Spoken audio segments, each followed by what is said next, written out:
Je m'appelle Julie. En 2014, j'étais lycéenne de retour de vacances.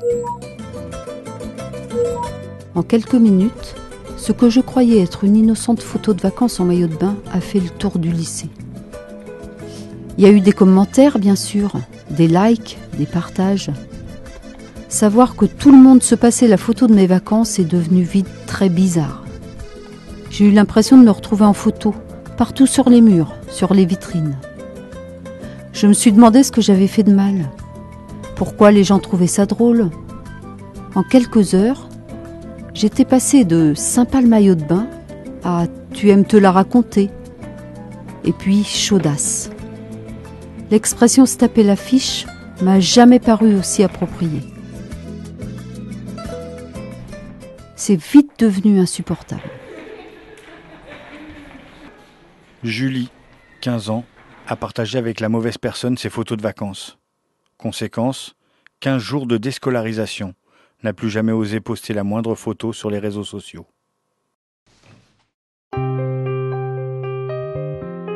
Après les vacances de Noël, mes parents ont déménagé. Mon père étant gendarme, tous les 3 ans c'était le grand changement. Mes parents me disaient souvent « Mathieu, t'es un garçon sociable, tu vas voir, tu vas te faire plein de nouveaux amis. » La plupart du temps c'était vrai. Mais s'intégrer dans un groupe de potes, c'était pas toujours simple. Fallait faire ses preuves. Montrer qu'on était un type cool.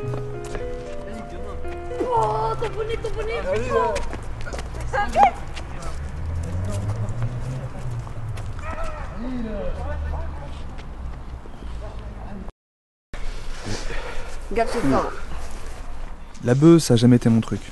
Et avec mon père gendarme, c'était pas vraiment une bonne idée. T'es sérieux toi? Vas-y, tiens. Pourquoi? Non, t'inquiète, personne ne le saura, mec. Mais non, Ça reste entre nous, allez, mais non, le groupe, t'inquiète, t'assumes allez. maintenant. Mais non, Dégage, alors. Casse-toi, vas-y, Cassos. n'importe quoi. J'ai dit non. 10 ans après, je sais que j'ai eu raison. Mais ça a été la pire semaine de mon année de seconde. Chaque jour, je recevais de nouveaux messages.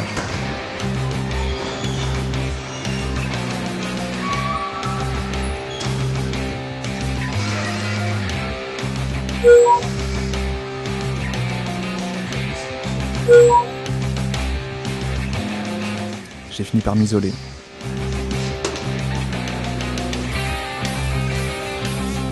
J'ai passé mon temps à répondre aux insultes, ce qui n'a fait qu'empirer les choses. Jusqu'au jour où j'ai craqué.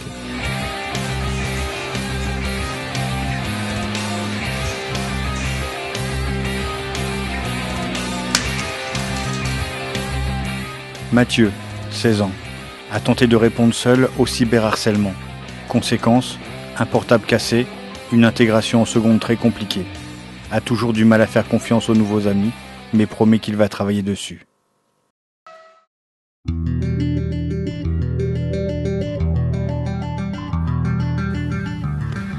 Il s'appelait Antoine, beau garçon, rassurant. On passait pas mal de temps tous les deux.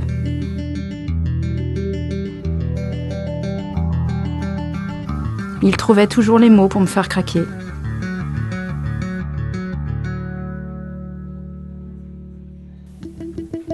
Ça a duré pendant quelques mois. Et il avait vraiment envie qu'on le fasse ensemble. Il était du genre prévenant, attentionné. On était jeunes.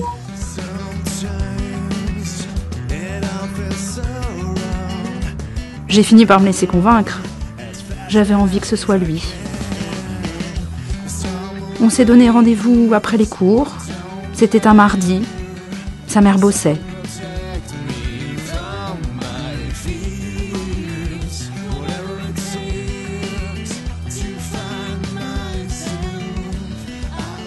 J'irai pas jusqu'à dire que c'était un moment incroyable, mais c'était bien.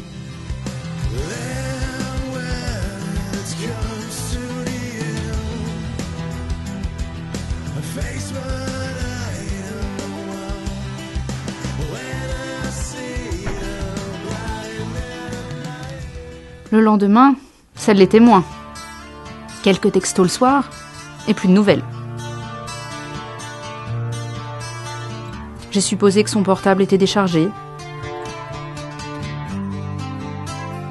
S'il y a un truc dont il se souviendra, toute sa vie.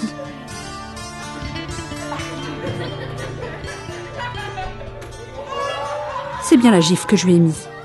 Emma, 15 ans. Premier rapport sexuel liké 217 fois sur YouTube. Conséquence, a quitté son lycée, supprimé l'ensemble de ses comptes Facebook et Twitter, a imaginé 31 façons différentes d'humilier Antoine.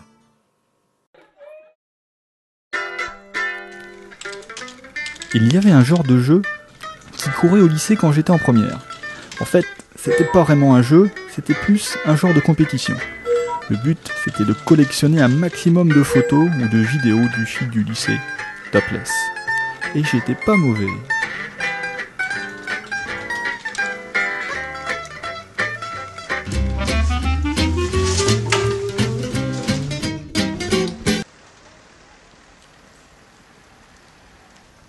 Ce que je n'avais pas prévu, c'est que les filles ne trouveraient pas ça drôle et finiraient par porter plainte. Julien, 17 ans, le roi du topless, vainqueur incontesté des vidéos volées. Conséquence, 6 heures d'interrogatoire au commissariat, quelques heures de travaux d'intérêt général, un casier judiciaire.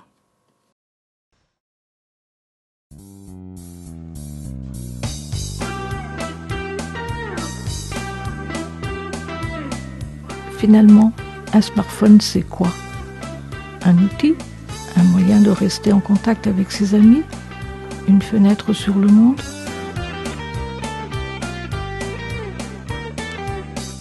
C'est à la fois toutes tes photos perso, tes contacts et un moyen de se faire passer pour toi facilement.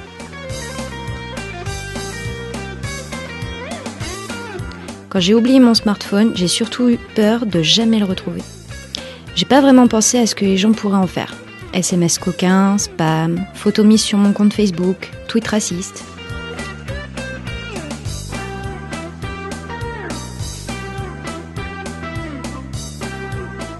C'est fou ce qu'on peut imaginer comme bonne blague à faire avec un smartphone oublié.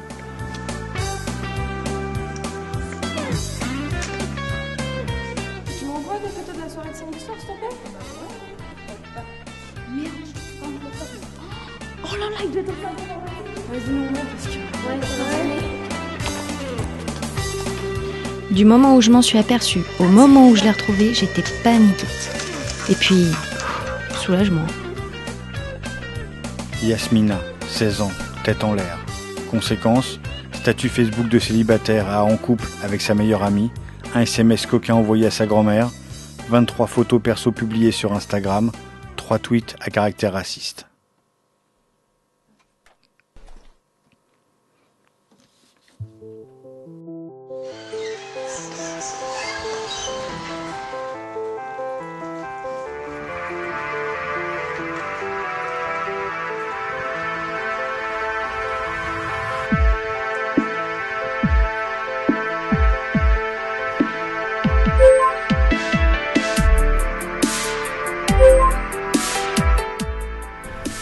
Eh Maurice, t'abuses d'aller à la piscine avec ma meuf.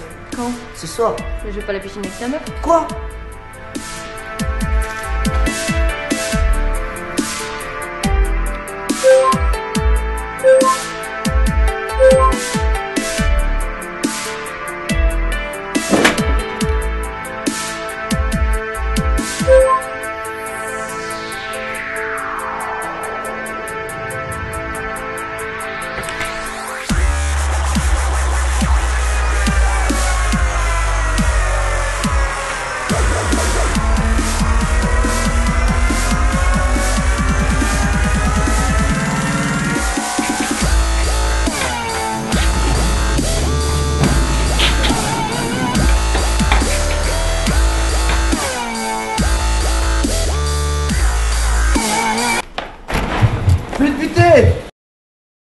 Michel, 15 ans, une embrouille sur les réseaux sociaux qui a mal tourné.